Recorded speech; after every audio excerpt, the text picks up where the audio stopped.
जानते हैं वेव के बारे में, तरंग के बारे में, जो साइंस का एक इम्पोर्टेंट टॉपिक है फिजिक्स में, वेव, जो कि बहुत सारे एग्जाम में पूछा जाता है पीटी में।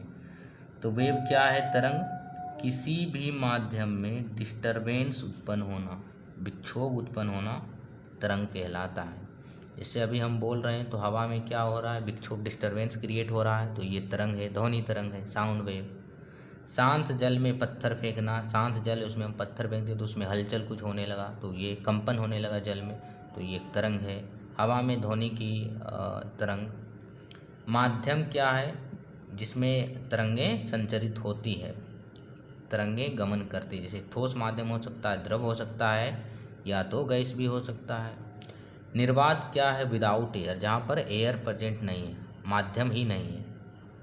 तो इलेक्ट्रोमैग्नेटिक वेव EM यानी कि विद्युत चुंबकीय तरंग, विद्युत चुंबकीय तरंग लाइट है, जैसे लाइट है, गामा है, एक्सरे है, विजिबल लाइट, इंफ्रारेड, अल्ट्रावायलेट, ये सब जितने भी इलेक्ट्रोमैग्नेटिक वेव है सब निर्वात में भी गमन कर सकते हैं।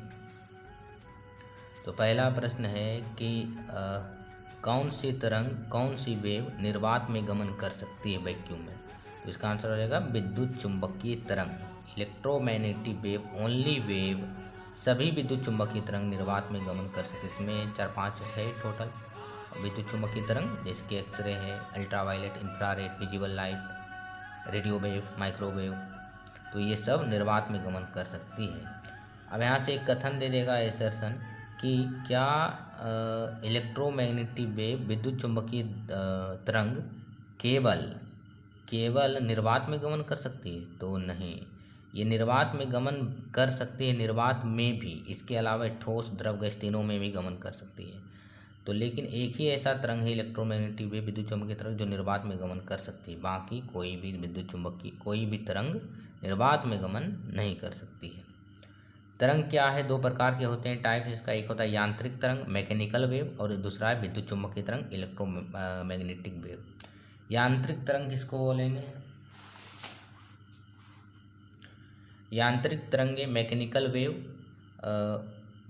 वैसी तरंगे जिसको संचरित करने के लिए, जिसको मतलब दूरी तय करने के लिए माध्यम की आवश्यकता पड़ती है, इसको दूरी तय करने के लिए माध्यम की आवश्यकता पड़ती है, उसे मैकेनिकल वेव कहेंगे। अभी हम जानेंगे डिटेल में अनुप्रस्थ तरंग को कैसे पहचानना है, अनुदैर्ध्य तरंग को कैसे पहचानना है।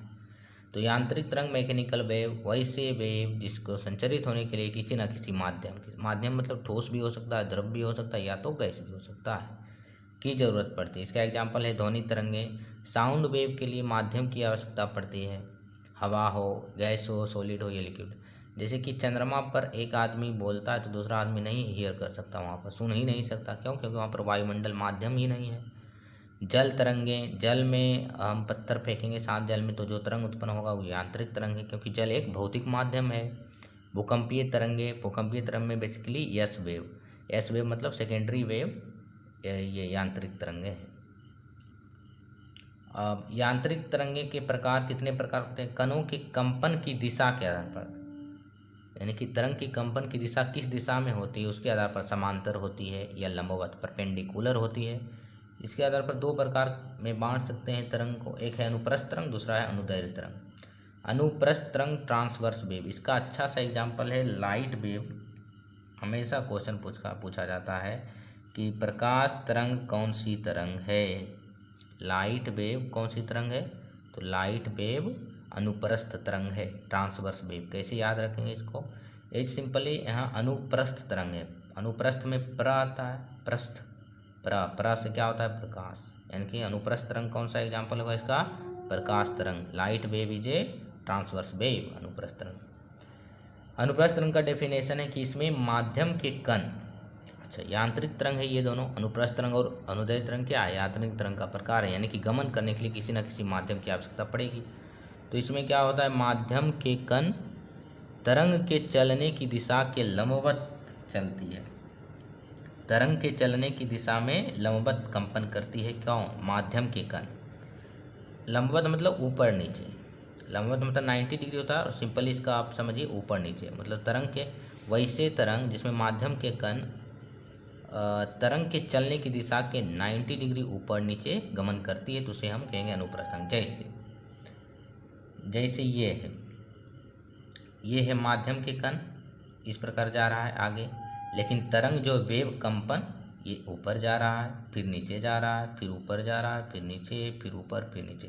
तो यहाँ पर आप देख सकते हैं ये माध्यम का कण है, यहाँ से यहाँ तक कितना डिग्री का कोण बन रहा है, 90 डिग्री। तो इसको बोलते हैं अनुप्रस्थ तरंग में क्या है कि जिसमें माध्यम की कण ऊपर नीचे गति करती है, ऊपर नीचे गति करती है और आगे बढ़ती है, तो उसे अनुप्रस्थ तरंग कहते हैं।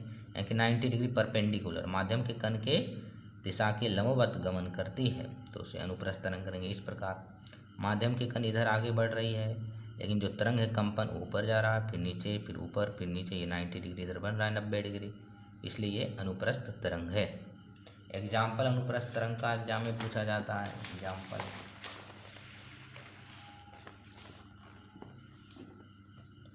अनुप्रस्थ तरंग का एग्जाम्पल है ट्रांसवर्स वेव का के जैसे ये एक है दीवार या कोई भी चीज़ है, यहाँ पर क्या है,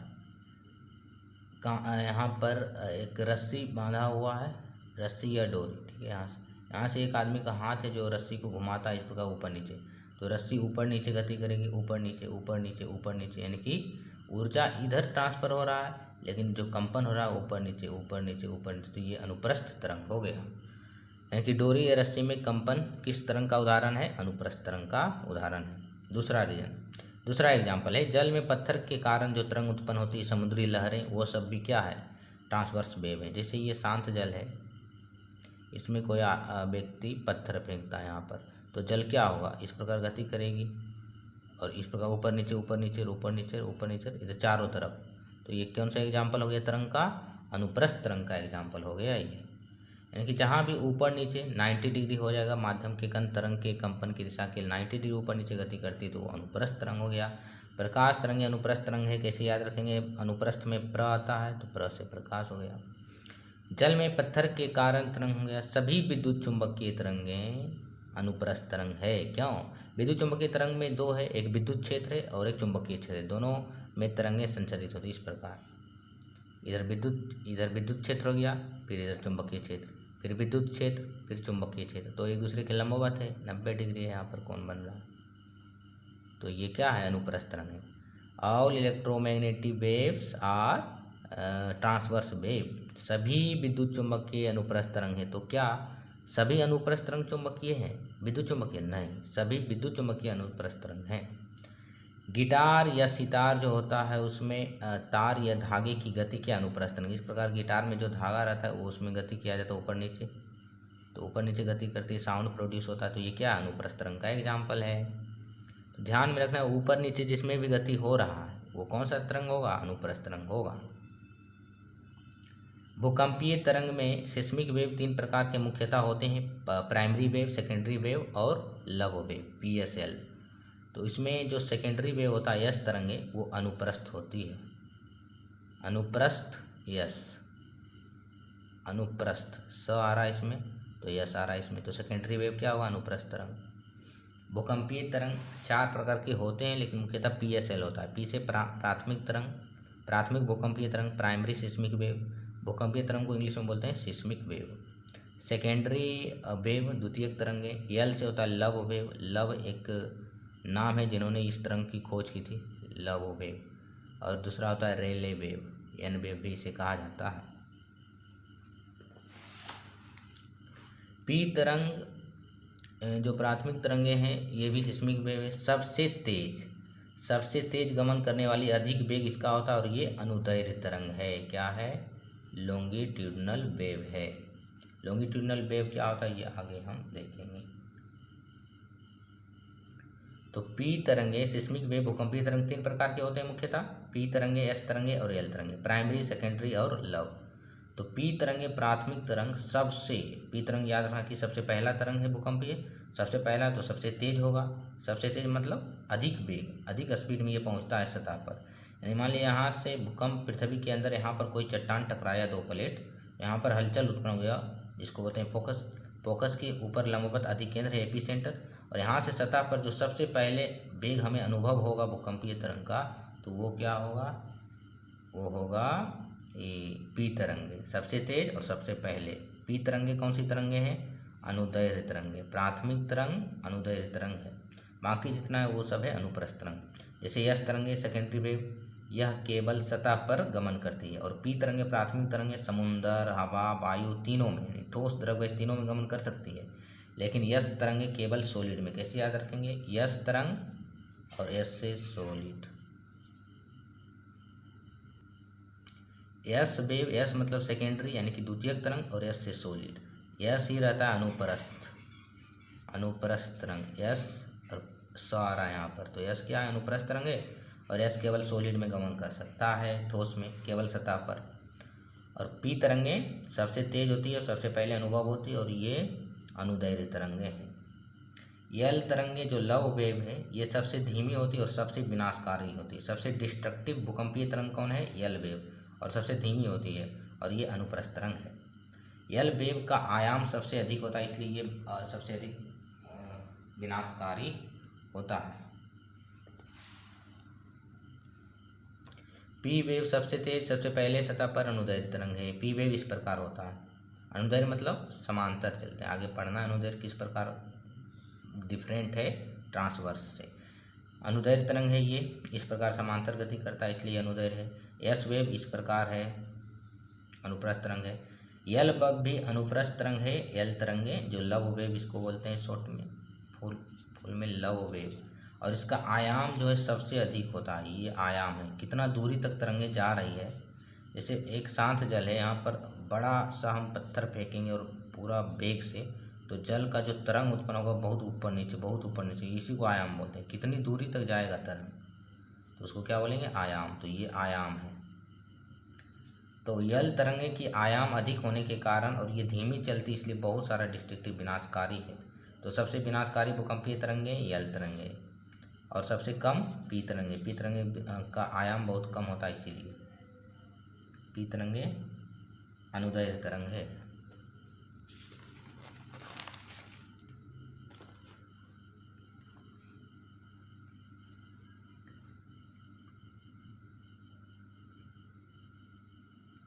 ध्वनि तरंगे ठोस में गमन कर सकती है। साउंड वेव ठोस में भी, साउंड वेव क्या? अनुदैर्घ्य तरंग। अनुदैर्घ्य तरंग ये है अनुप्रस्थ तरंग। पहले अनुप्रस्थ तरंग के बारे में डिटेल जानते हैं। ध्वनि तरंग क्या है? ठोस में गमन कर सकती है, ठोस द्रव गैस में भी। और ये क्या है? अनुदैर्घ्य तरंग है।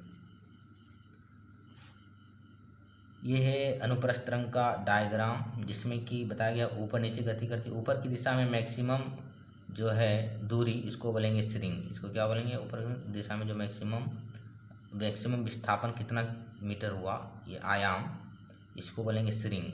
और नीचे में अधिकतम कितना विस्थापन डिस्प्लेसमेंट हुआ, उसको बोलेंगे गर्त या ट्रफ। स्ट्रिंग ऊपर, नीचे गर्त। तरंगदैर्घ्य क्या है? वेवलेंथ। दो लगातार श्रृंगों के बीच की दूरी। किसी भी तरंग में, खासकर अनुप्रस्थ तरंग में, दो लगातार श्रृंग के बीच की दूरी या दो लगातार गर्त के बीच की दूरी को तरंगदैर्घ्य बोलते हैं। जैसे यहाँ पर दो लगातार, पहला श्रृंग ये हो गया, श्रृंग मतलब ऊपर वाला जो है, ऊपर वाला विस्थापन तरंग का, तो ऊपर वाला एक ये है, एक ये है, लगातार ये है, तो ये दोनों के बीच लैम्डा हो गया। लैम्डा तरंगदैर्घ्य को सूचित करता है। तो दो लगातार श्रृंगों के बीच की दूरी या दो लगातार गर्त के बीच की दूरी को क्या बोलेंगे? तरंगदैर्घ्य बोलेंगे। अनुप्रस्थ तरंग केवल ठोस एवं द्रव में गैस गमन कर सकती है। द्रव में भी केवल ऊपरी सतह पर। द्रव जैसे पानी है, शांत जल, उसमें पत्थर फेंका जाता है, तो सतह पर जो तरंगे उत्पन्न होगी पानी के बाहरी या ऊपरी सतह पर, वही अनुप्रस्थ तरंग होगी। और ठोस के अंदर, द्रव के अंदर जो तरंगे उत्पन्न होती है वो अनुप्रस्थ तरंग होती है। ये ध्यान में रखना है। तो अनुप्रस्थ तरंग केवल ठोस और द्रव में गमन कर सकती है, जबकि अनुदैर्घ्य तरंग तीनों दिशाओं में, तीनों माध्यम, ठोस द्रव गैस तीनों में गमन कर सकती है। और अनुप्रस्थ तरंग ठोस एवं द्रव में गमन कर सकती है, और द्रव की केवल ऊपरी सतह पर, अंदर नहीं, अंदर अनुप्रस्थ तरंग होता है। अनुदैर्घ्य तरंग लॉन्गिट्यूडनल वेव क्या है? इसमें माध्यम के कण तरंग के संचरण की दिशा के समांतर, तरंग की ही दिशा में बोल सकते हैं, समांतर मतलब उसकी इक्विवेलेंट पैरेलल गमन करती है। जैसे ध्वनि तरंगे, P wave, primary wave. Spring में तरंगे, स्प्रिंग को, जैसे एक स्प्रिंग है, यहाँ पर इसको हम बांध दिए और ऊपर स्प्रिंग को क्या किए, यहाँ पर प्रेशर दिए, मतलब कंप्रेस किए, फिर छोड़ दिए, तो स्प्रिंग इस प्रकार आएगा आगे पीछे, मतलब कहीं फैलेगा कहीं सिकुड़ेगा। तो इसी को बोलते हैं क्या, स्प्रिंग में तरंगें जो होती है अनुप्रस्थ तरंग होती है। अल्ट्रासाउंड जो पराध्वनि है उसकी तरंगें, अल्ट्रासाउंड का प्रयोग किया जाता है डिटेक्ट करने में जो टिश्यू वगैरह होता है शरीर के बॉडी पार्ट में, तो ये क्या है, अनुप्रस्थ अनुदैर्घ्य तरंगें हैं। कैसे याद रखेंगे, अल्ट्रासाउंड, साउंड कौन सी तरंगें हैं, अनुदैर्घ्य है, तो अल्ट्रासाउंड भी क्या होगा, अनुदैर्घ्य। इसमें क्या होता है, माध्यम की कण एक ही दिशा में गमन करती है, इसमें 90 डिग्री ऊपर नीचे नहीं होता, एक ही दिशा में पैरेलल, समांतर मतलब एक ही दिशा में पैरेलल गमन करती है, इसी को बोलते हैं अनुप्रस्थ तरंग। इसमें इस प्रकार होता है गमन, और उसमें किस प्रकार होता था, ऊपर नीचे, अनुप्रस्थ में, अनुदैर्घ्य में समांतर। कॉम्प्रेस यहाँ पर स्प्रिंग को किया गया तो संपीड़न हो गया, संपीड़न बोलेंगे इसको। जहाँ पर फैल गया है स्प्रिंग उसको बोलेंगे विरलन, रेयरफैक्शन। द्रवों के सतह, जल की सतह पर अनुप्रस्थ तरंग, और द्रवों के अंदर पूछेगा तो केवल अनुदैर्घ्य तरंग होगा, लॉन्गिट्यूडिनल वेव। जब तरंगें एक माध्यम से दूसरे माध्यम में जाती है तो क्या चेंज होता है, तरंगदैर्घ्य बदल जाता है, वेलोसिटी बदल जाता है, दिशा बदल जाता है, लेकिन क्या नहीं बदलता, आवृत्ति, फ्रीक्वेंसी नो चेंज, के नेवर चेंज, आवृत्ति कभी नहीं बदलती है। आवृत्ति माध्यम की कण क्या है, एक सेकंड में कितना कंपन करती है, विब्रेट होती है कितना एक सेकंड में, तो उसको बोलेंगे हर्ट्ज, जिसका मात्रक एन से सूचित किया जाता है। तरंग की चाल v = n लैम्डा, तरंग की चाल होता है आवृत्ति इंटू तरंगदैर्घ्य। विद्युत चुंबकीय तरंग वैसे तरंग जो निर्वात में भी आसानी से गमन कर सकती है, तो क्या केवल निर्वात में गमन कर सकती है, नहीं, ठोस तरफ गैस में भी गमन कर सकती है, लेकिन यह ओनली ऐसा वेव है जो निर्वात में भी गमन कर सकती है, विद्युत चुंबकीय तरंग। सभी विद्युत चुंबकीय तरंग अनुप्रस्थ होती है, ट्रांसवर्स होती है। सभी विद्युत चुंबकीय तरंग आवेशहीन होते हैं, इसमें कोई चार्ज नहीं होता, एनर्जी रहता है लेकिन चार्ज नहीं रहता, नो चार्ज। और इसका ये है ट्रिक, GX-UV-IMR, यही है इलेक्ट्रोमैग्नेटिक वेव, GX-UV-IMR, G से गामा, X से एक्सरे, U से अल्ट्रावायलेट, V से विजिबल लाइट या दृश्य तरंगें, विजिबल वेव, I से इंफ्रारेड अवरक्त, M से माइक्रोवेव सूक्ष्म तरंगें, R से रेडियो वेव रेडियो तरंगें। तो ये है इसका क्रम, GX-UV-IMR, GX-UV-IMR। और G से हम R की ओर बढ़ेंगे तो तरंगदैर्घ्य बढ़ेगा, यानी कि दूरी जो तरंगदैर्घ्य का दूरी है जो तरंग का वो बढ़ेगी, तरंगदैर्घ्य क्या होगी, बढ़ेगी, किधर से, G से R की ओर। तो पहला प्रश्न है कि पूछा जाए निम्नलिखित में से किस विद्युत चुंबकीय तरंग का तरंगदैर्घ्य सर्वाधिक होता है। ऑप्शन दिया जाए UV-IM, यानी कि ultraviolet, visible light, infrared, microwave. तो सबसे अधिक क्या होगा, IM का, इधर से इधर जाएंगे तो तरंगदैर्घ्य बढ़ेगा, और R से G की ओर जाएंगे तो आवृत्ति बढ़ेगी, यानी कि जिसका तरंगदैर्घ्य अधिक होगा उसका आवृत्ति कम होगा, उल्टा होगा। और इसका फॉर्मूला था आवृत्ति = 1/T, आवृत्ति = 1/, आवर्तकाल, आवृत्ति = दूसरा फॉर्मूला होता है ये वेग, तरंगदैर्घ्य की, तरंग की चाल बाय तरंगदैर्घ्य। विजिबल लाइट का जो वेव होता है, वेव लेंथ, वो जनरली कितना होता है, 380 नैनोमीटर से 700 नैनोमीटर। विजिबल लाइट दृश्य प्रकाश वैसे तरंग को बोलेंगे जिसको आँख देख सकता है, जिसको ह्यूमन आई आसानी से देख सकता है। अच्छा, तरंगदैर्घ्य में लाल रंग का विजिबल लाइट में विजियोर होता है 7 रंग, इसी 7 रंग को ह्यूमन आई देख सकता है। तो इसमें सबसे ज़्यादा तरंगदैर्घ्य होता है रेड का, इसलिए अधिक दूरी तक गमन करता है, और रेड सिग्नल वगैरह में इसका यूज इसलिए होता है। तो तरंगदैर्घ्य अधिक होगा तो जाहिर सी बात है आवृत्ति सबसे कम किसका होगा, आर की ओर। तो विजियोर जो होता है वर्ड, इसमें हम इधर से इधर की ओर जाएंगे तो क्या बढ़ेगा, तरंगदैर्घ्य बढ़ेगा, लेकिन इधर से इधर जाएंगे तो आवृत्ति कम होगी। तो विजियोर में सबसे कम आवृत्ति किसका है, रेड का, और सबसे अधिक तरंगदैर्घ्य किसका है, रेड का, लाल रंग का। तो ये है तरंग से संबंधित कुछ फैक्ट जो कि बहुत सारे एग्जाम में पूछे जाते हैं।